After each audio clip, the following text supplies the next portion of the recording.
Ja, det er som jeg sier, en god latter forlenger munnen. Ja, når jeg først snakker om det, så kjenner jeg en som flirer så breit. Ja, hver gang han smiler, så ser jekselen ut som øredobber.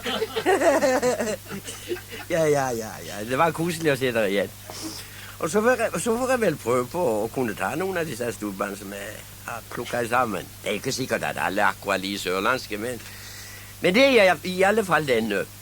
Det var en kar som kunne gå an så midt på Sørlandet som han kunne, i Markensgata i Kristiansand. Og like utenfor Sørlandsbanken så kom det en dame løpende mot han. Og hun hadde tydeligvis travelt, for hun var rent andpusten da hun stanset foran han. Kan jeg si meg veien til en baker? Nå var denne dama riktig pen og velskapt og nydelig på alle vis. Hun var rene gallionsfiguren.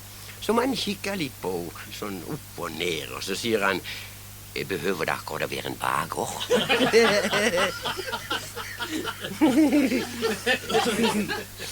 Ja, det er så mye å komme ut for. Ikke minst når det gjelder disse fremmedordene som folk slår rundt seg med. Det her var en som jeg hørte nylig. Jeg sa hva som er lov. Ja, det skal jeg bare høre.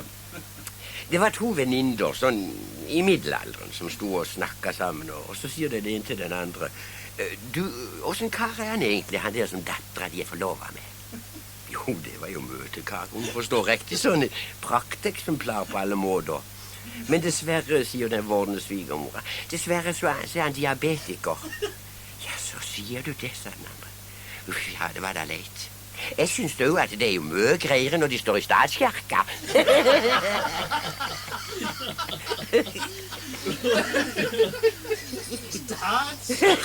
Ja, du kan jo... Ja, det var fremmedordene. Ja, da må jeg tenke på en historie fra Kuholmen i gamle dager. Ja, Kuholmen i Kristiansand.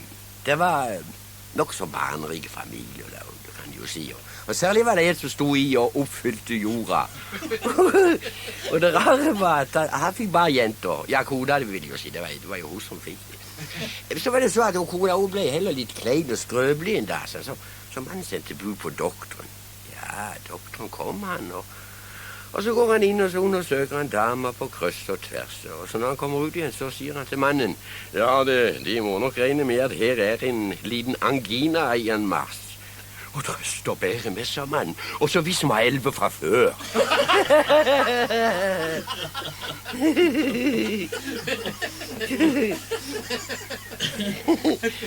Ja, men hør, musikkuttrykk, det kan jo være gresselig vanskelig. Så det moderat og piano fort og sånn. Jeg husker en historie fra det gamle teatret, altså det gamle Kristiansand.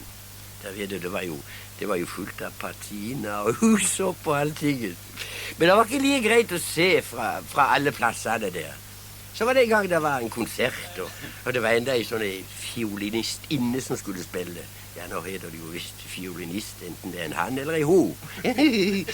Ja, det er jo denne likestillingen, vet du. Men dette var altså en ho. En kvinnelig fiolinist, med andre ord. Så var det to kamerater som ville på denne konserten. Og den ene skulle liksom skjønne seg litt på musikk, men den andre, han var helt blank. Han forstod ingenting. Ja vel, så kom dama frem og kastet til å gnukke på fela, det beste hun hadde lært. Og de to kameratene, de sitter der og lytter. Og så hvisker han som liksom hadde litt rede på det. Du, jeg skal si hun har en nydelig obligat. Ja, så hvisker den andre tilbake. Jeg kan ikke se han herfra.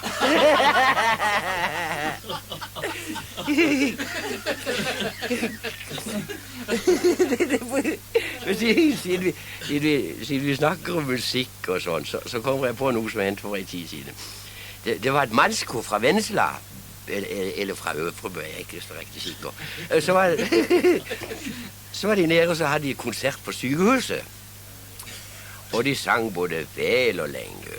Så da de var ferdige, så grep formannen ordet, så takket for at de hadde fått lov til å komme ned og synge for dem. Og så sier han, og så håper jeg at dere snart blir bedre, sa han. Da var det en av pasientene som reiste og sa, takk i like måte.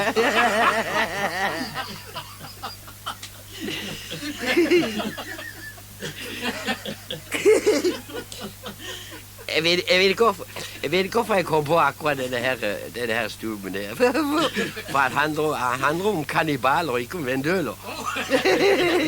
Ja, men jeg hadde litt moro han selv.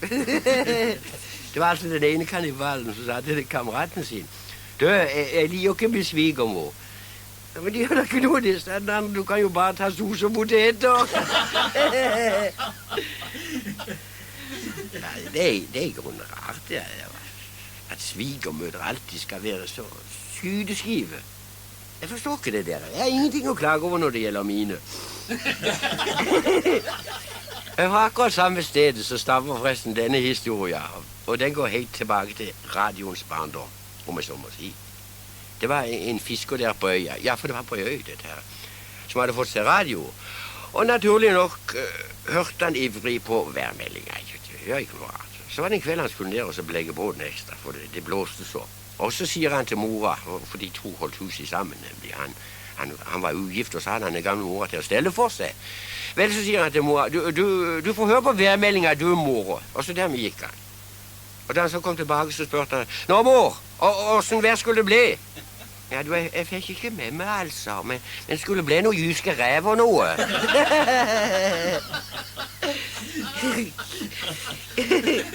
Ja, det er så, venn, ikke greit å holde rede på alt det tekniske.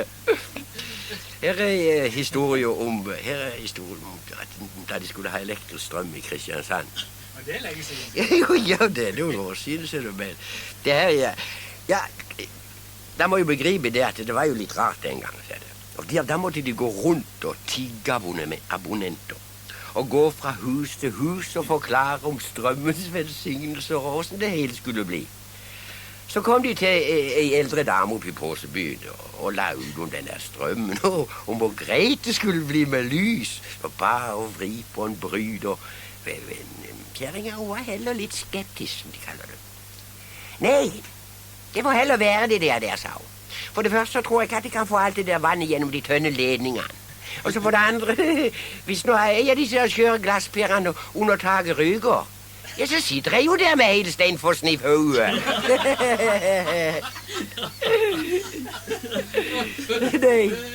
Nei, det er ikke så lett.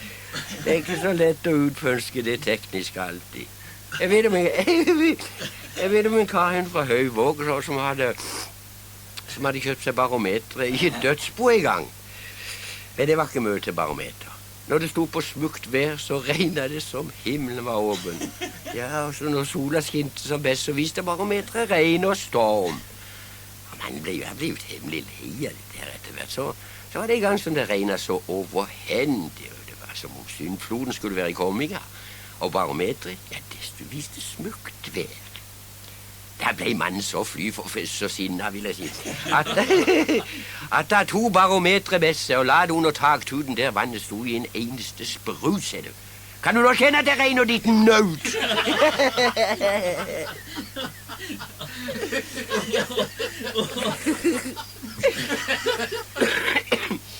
Ja, det er ikke bare barometrene som kan komme skjevt ut i nedslag. Tenk på avisene. Det er ubegripelig om mørarten kan finne, ikke minst av trøkkfrik, selvfølgelig. Som for eksempel i gamle gode Lindesnes i Mandal, der sto i 17. mai-programmet: klokken 13, Mandals sangforening synder på skrivegårdens trappe. Eller som jeg hørte det sto i Agder-tiden en gang etter at det har vært en basar i de indre bygder. Ved trekning på sengeteppet fremkom nummer 4, løytnant Develsen. Men den jeg egentlig ville fortelle, stammer etter sigende fra Farsund avis. Jeg sier etter sigende, for det er jo bare noe jeg har hørt. Men dere vet, i gamle dager så lagde de avisene sånn at de støypte hver enkelt linje i bly, og så satte de på plass. Og da var det jo klart at det kunne være jo lett for å stokke noe av dette blyet. Så var det i Farsunds avis at de berettet om noen svenske fiskere som var kommet til byen og hadde lagt kvalm der. Fiskerne, sto der, ble efterhvert meget beruset, hvorefter de gikk i land og antastet byens befolkning, i særdeleshet unge piger. Herover ble noen av byens mannlige befolkning så opprørt at de gikk til håndgripeligheter mot fiskerne. Slagsmålet utviklet seg med skrik og skrål, Kampen bølget frem og tilbake, og blodet fløt. Pastoell og søster Karin deltok.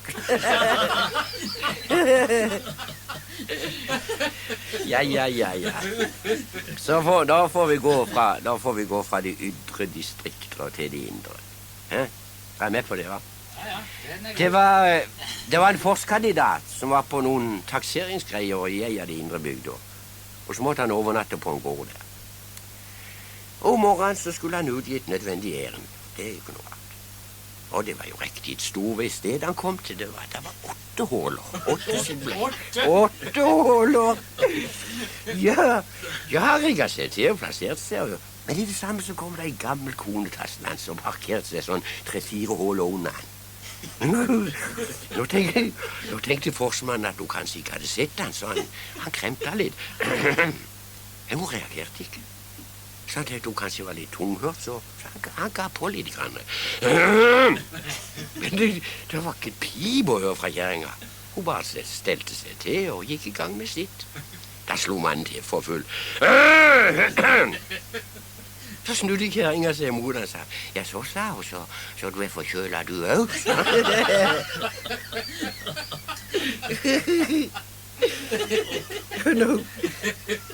Når vi befinner oss på de kanter, så kommer jeg noe som hendte da de skulle ha frem Sørlandsbanen. Ja, de måtte jo stikke ut linja. Og så falt det sånn at hun kom til å gå tvers gjennom fjøset på en av gårdene oppe her. Ja, disse ingeniørene de gikk jo inn til bonden og la saken frem for han og sa som det var at de måtte tvers gjennom fjøset med jernbanelinja. Ja, det må nå gå det, mente bonden. Men det skal dere ikke vite, sa han, da 9:00 presis, så stenger jeg fjøsdøra, sa han.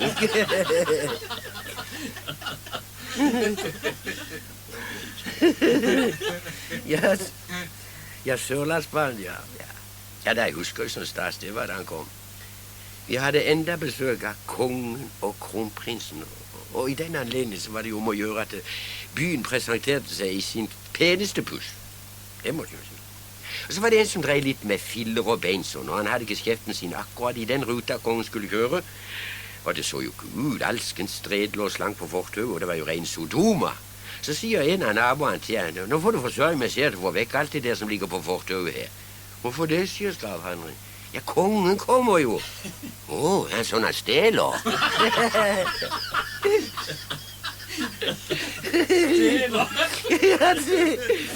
Ja, for en mistanke.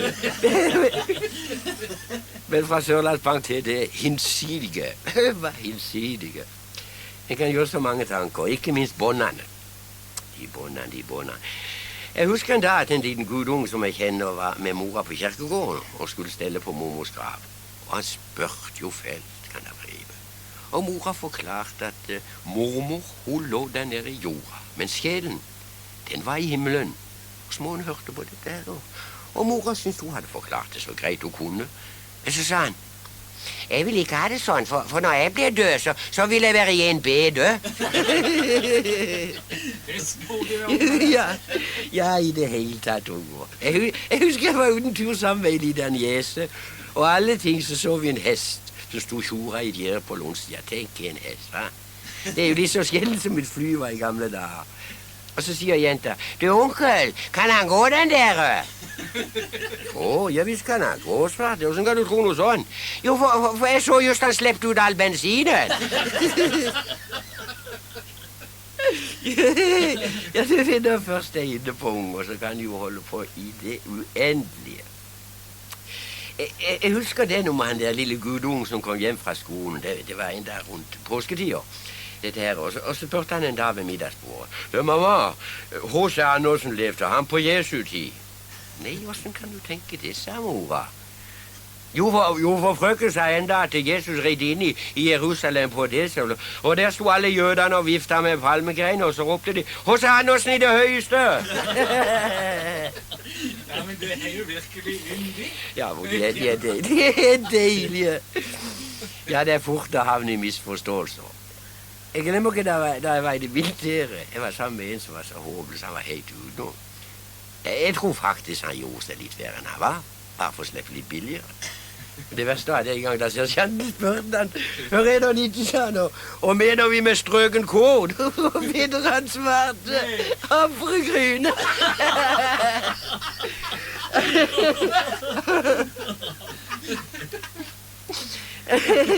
Ellers er vi jo ikke just henfaldende til de store ord, vi på Sørlandet, det må jeg si. Det kommer just som nok så stillferdig. Det her var i kystbygd. Ja, nå nærmere bestemt fra Høyvåg. I den tida da gamle Høyvågvei nærmest var en kjerrevei å regne for. Det slang en bil sånn av og da til. Jo, det var ikke det. Så var det en som kom kjørende langs veien, en eldre kar, som riktig luste seg av gårde, men sånn 15 kilometer eller sånn, og bak seg så hadde han en drosje. Og så drosjesjåfører, det var jo tross alt, de var jo vant til noe andre hastigheter, de. Han tuda og blåste, men mannen foran han hørte visst ikke noe han for han bare luste av sted som han skulle i begravelse. Men så omsider så oppfattet han visst at han sperret trafikken, for på en møteplass så dreide han til siden, så drosja fikk slippe forbi. Og i det drosja kjører forbi, så åpner sjåføren vinduet, så spør han mannen i bilen foran, bare sånn stillferdig og forsiktig, til å si meg en ting, sa han, et år gjør du.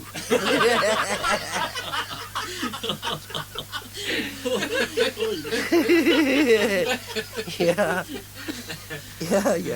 de begynner vel å lakke og line med bandet, men det har et par til i det noen gangen, og begge er fra barbersalongen. Det er jo titt der skrøn han ble til, det var dine.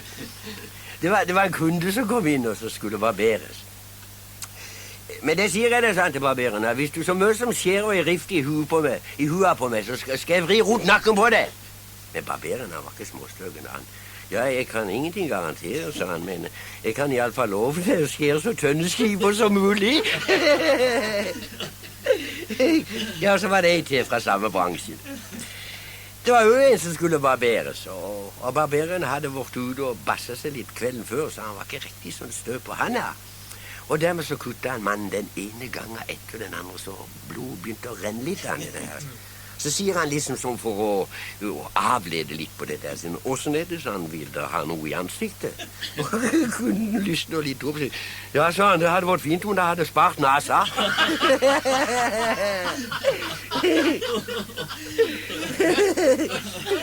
Ja, dermed så tror jeg at vi tar en liten pust i bakken, hva? En blir jo gammel med årene og trenger en pause. Jeg merker det på meg selv at årene stiger. Sist kona og jeg var på restaurant, så jeg på vekslepengene i stedet på serveringsdama. Vi snur bandet.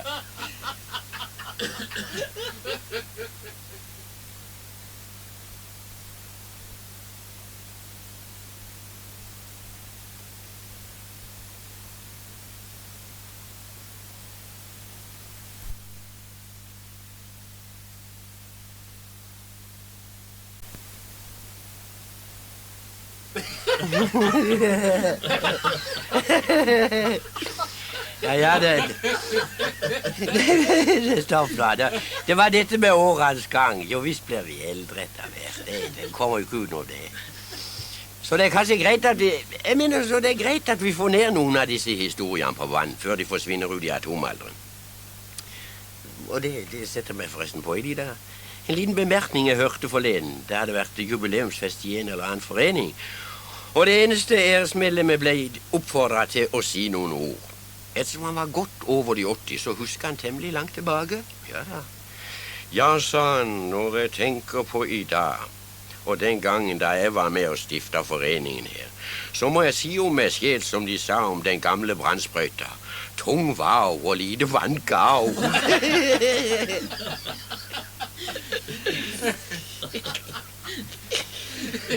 Ja. Husk jo. Når en snakker om profesjon, så må en jo ikke glemme det. Torvhandleren og torvhandelens grand old man, avdøde David Justis, han var god. Han sto på torv i Kristiansand, og han var så høflig at han sleit ut en lubrem om året. Og den klassiske er den om da han sto og fallbydde pærer, og så kom det hen i dame til han og sier, hun er nok så majestetisk, si meg, er det Gremolte, sa hun? Nei, det er David Justnes, sa han. Ja, jeg dreier han en til som går om David. Men som for så vidt også, hun er henført til Kolingen også. Det er jo den om da en av byens fruer skulle hen og forhandle tomater, så fikk hun velta i kasse så alle tomatene trella ut. Og ettersom hun var forskrekkelig fin og høyt oppe på rangstien, så uttrykte hun seg på fransk. Pardon, monsieur, sa hun. Og da vi letta på lua, sa bombardement, madame.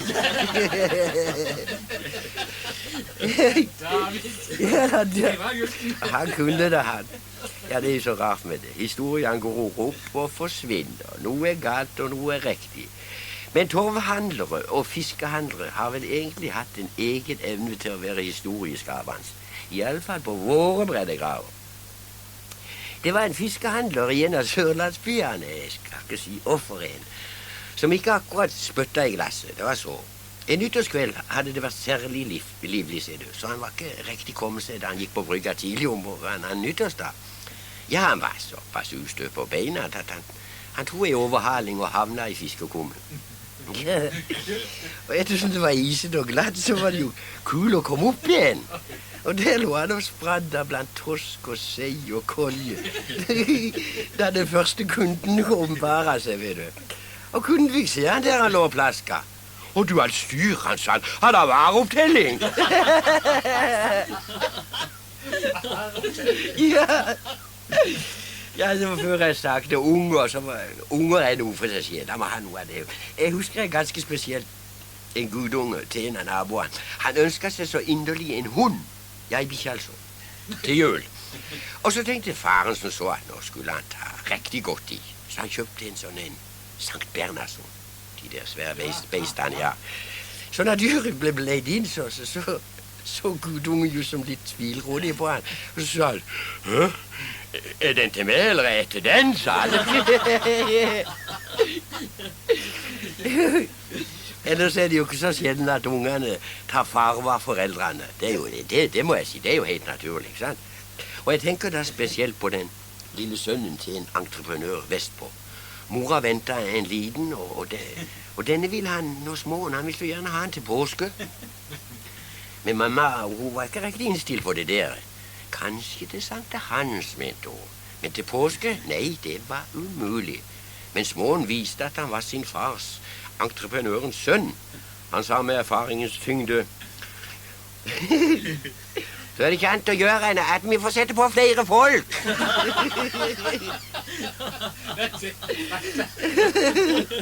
Det er fantastisk. Men vi får tilbake til de voksne rekker igjen, om jeg så må si. Og jeg vet ikke om dere har hørt om den mannen som så inderlig gjerne ville holde geider til geider. Ja, det var nå egentlig bare ei geit om å gjøre, for de bodde i ei blokk. Så så sjansene var jo ikke så svære akkurat med kona. Kona, hun var jo så gal som en hane, hun. Geit, sa hun. Og i all verden skal vi gjøre av geit her, sånn midt i tjukke blokka. Jo, mannen mente at de kunne ha henne på soveværelse. På soveværelse? Jeg tenkte på den der lukta. Ja, såpass får geita tåle sammen.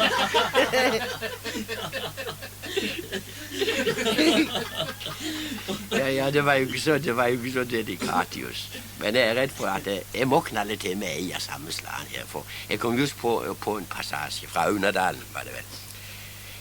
Det var riktig drama. Ja. Men nå skal dere høre. Det var sånn en strid mellom far og sønn på gården. Sønnen ville nemlig få lagt inn vannklosett, men faren ville beholde gammeldassen som han var vant til fra barnsbeina.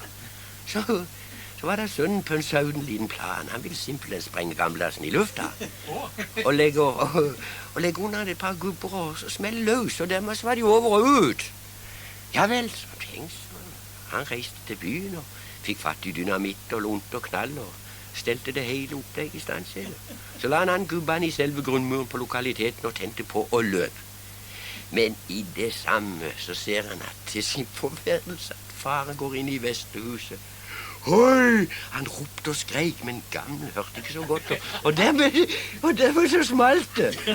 Og sønnen løp hen så fort han kunne se det, og der lå faren og krøp i gresset. Og så gikk det med det, pappa, ropte han på lang avstand. Husk den gamle tilbake. Jeg må ete noe jeg ikke har tålt.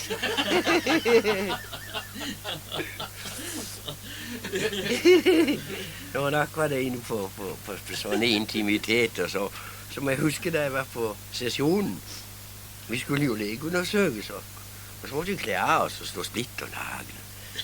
Legekontoret var så grusomt langt og smalt. Det var minst 6-7 meter.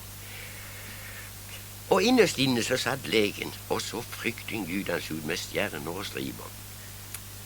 Så var det en av guttene som kom inn og hadde aldeles uten en tråd på kroppen og stilte seg rett inn forbi døra. Og i det fjerne satt jo doktoren og bladde i papirene og så morsk ut. Og rekrutten skjallet var både kull og skrekk. Doktoren holdt frem et glass. Han måtte jo ha noen prøver og sånn, vet du. Se her, sa han, vil de ta oss og urinere i dette glasset, så. Hva stammer rekrutten hen ved døra? Ja, jeg mener, kan de prestere en liten skvett i dette glasset? Helt herfra!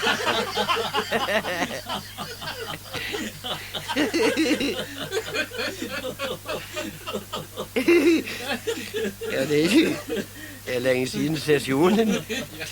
Så må jeg før ha sagt, en trekker på årene. Og kanskje tenker en sånn noen hver på sånn en ville ha stelt seg om en kunne leve livet om igjen, alt annerledes. Det ble han i alle fall spurt om, en mann som fylte 90, som skulle intervjues. Ja, journalisten grov og spurte om alt, men mannen var heller fåmeldt av seg, så det var ikke så mye å hente. Så til sist så kom journalisten med det obligatoriske spørsmålet. Hva ville de ha gjort om de kunne leve deres liv om igjen? Mannen satt lenge stille og tenkte seg om. Til sist så han fast på journalisten og sa, jeg tror jeg vil ha skill i midten.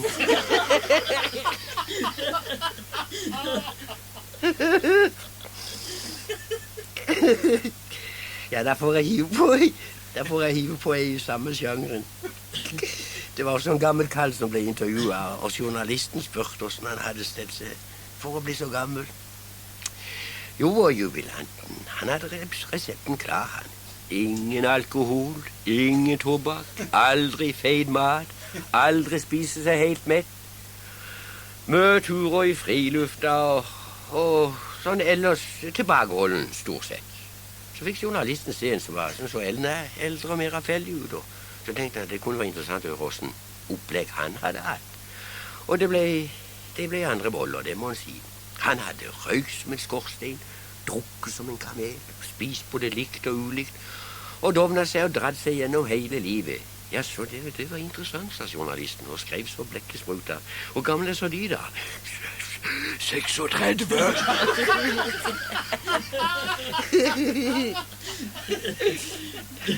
Yes. Men nå er det på time. Nå er det vel på time med litt kommunepolitikk. Og da vil jeg minnes en kjent bygdepolitiker fra de indre bygder som hadde sine egne meninger og møs, du. Og særlig var han så galt på veivokteren. Han påstod at de gjorde jo ingenting. Så var det så at den nye jaktloven skulle opp til behandling. Da reiste vår venn seg og forlangte ordet. Jeg vil ha en tilføyelse, sa han. Det skal stå. Det er strengt forbud å skjute på noe som ikke ler på seg, av de det kunne være en vegvakter.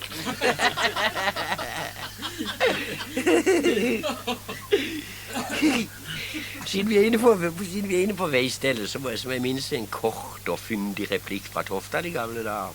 Det var en bilturist som var på vei oppover. Han skulle innover i bygdene. Så møtte han en av de innfødte, og så stoppet han og sa, si meg en ting, hvordan er veien oppover? Den innfødte svarte med et spørsmål, han sa det. Er du løst hender, sa han. Jo, han måtte ha med den. Se for de ut, sa han.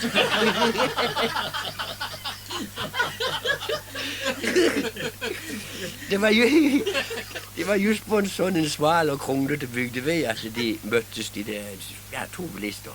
Og begge skulle frem. Begge mente de hadde retten på sin side, kom ikke der. Og om sørlinger så kan være nok så omgjengelig for det meste så er det noen store podder når de legger den siden ut. Så de stanset opp front og ble siddende og glo ulm på hverandre. Men til sist så trekker den ene opp veven og begynner å lese. Ja, sånn går det sånn 20 minutter i total taushet. Da sier den andre, her du, når du er ferdig med han, kan ikke jeg få låne han?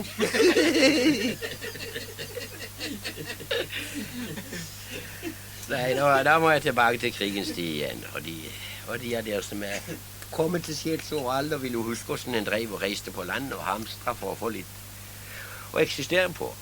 Så var det en dame som hadde vært opp og fått seg et par poser med mel. Og det gjaldt jo å jevnlig få kontrollen på ruta, noe som forekom rett som det var. Så putta posene inn på barmen, og riktignok ble jo veldig varmfarger, altså, men det må hun jo ha lov til. Men dessverre så gikk det hull på en av posene, så melet begynte å tyde ut. Så var det en liten tasse på bussen som sa, «Og det, se på hun der, hun har tørrmelk!»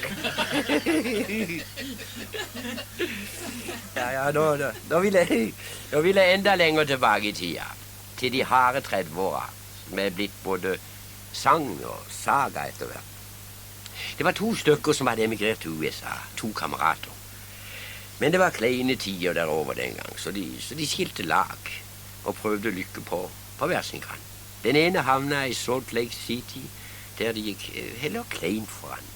Kameraten skrev hjem og berettet hvordan han hadde det, og hvordan det var godt for kameraten, han i Salt Lake City. Og han skrev med litt norsk-amerikansk sleng. Gustav er dead broke. Han ligger i Salt Lake. Det var jo den vanlige forkortelsen for Salt Lake City derover. Men da mora til kameraten fikk dette brevet, så løp hun rundt på bygda med den forferdelige nyheten. Han har hørt noe så forskrekkelig det gått med Gustav, hva? Jo, han er død brått, og så nå ligger han i saltlaget.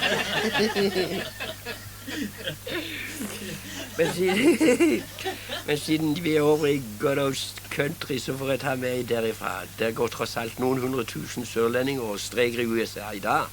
Men nok av det. Historien hører vel ikke hjemme her, men jeg falt for fristelsen. Det var på en gård at det var et punkt der de fikk sånn uvanlig fint ekko.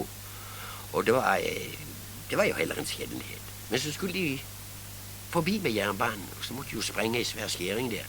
Og så røyk hele ekkoet vekk. Og det var jo trist for han som eide det, for han var begynt å ta betaling for det der. 25 cent av hver som ville prøve dette naturfenomenet. Men han fant på råd. Han leide en mann til å være ekko. Det er sant. Og det gikk så gøy. Det gikk så det gøy, ser du. Hallo, ropte folk. Hallo, svarte ekkoet. Hvordan har du det i dag? Har du det i dag, svarte ekkoet. Så det henne igjen over alt det der. Men så var det en varm sommer da, så skjedde det som velta hele lasset. Og ødela for all fremtid, for en av de som ville prøve ekkoet, han fant på å rope, har du lyst på en øl? Ja, svarte ekkoet.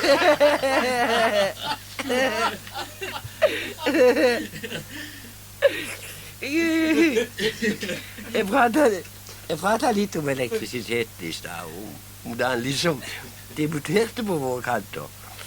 Da må jeg huske på noe som hendte i Vennesla for mange herrens år siden. De hadde just fått lagt inn strøm i et hus der, og den gangen hadde jo han på vippe, som han sa. Ja, de fleste vel husker hvordan det virket. Når det ble overbelastning, så ble strømmen ganske enkelt koblet ut. Og så stod det sånn og blunket. Så var det en gang kona i huset var alene inne, og mannen var ute i gården og stelte med noe. Så hadde hun for mye strøm på, og så begynte det sånn å blunke, som da vet. Men det ble jo helt forstøkt. Hun løp ut og ropte på mannen. Oskar, nå er det rent galt. Nå kommer strømmen i klumpevis.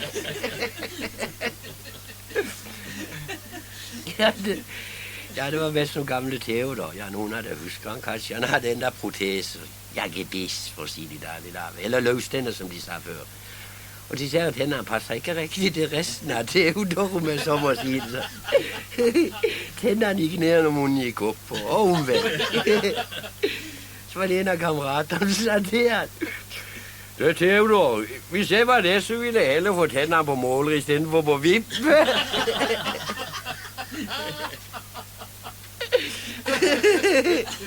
Stakkar, det er noen som har hørt det. Så var det ei som hadde fått en liten. Og ettersom han hadde svarte øyre og krølla hår, så var det jo mange som lurte på hvordan nasjonalitet opphav kunne være. Og dette ble jo drøftet på langs og på tvers og opp og ned i alle de syforeninger som fantes. Inntil det omsider var ei som tok ordet og avskar all videre diskusjon. Ja, nå er ikke dette her noe å sitte og jabbe mer om. Det vil jo vise når han begynner å snakke.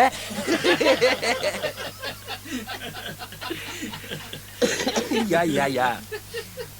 Det nærmer seg visst slutten, men jeg får knalle til meg en liten historie fra selve Sørlandskystens hjerte, Blindøya. Det var i den tida da det var nok så mange båtfanter, som de sa, omstreifer i det hele tatt. Og så var det at de fant jente som hadde fasttur til Ågreia hver sommer. Så var det et år hun hadde mann med seg. Å ja, forsikret hun. De var gift i kirka og alltingen i stedet. Men neste år så var det ikke noen mann med da hun kom igjen. Er han løpen fra deg, spurte folk. Å nei, du, han sitter inne, han. Sitter han inne, og hva kan det være? Å, det kjører siden han drap søskenbånd sitt. Og sier du, drept han søskenbånd sitt, men da blir han siddende lenge. Å nei, du, han fikk bare 1 år, for det var så nede i familien.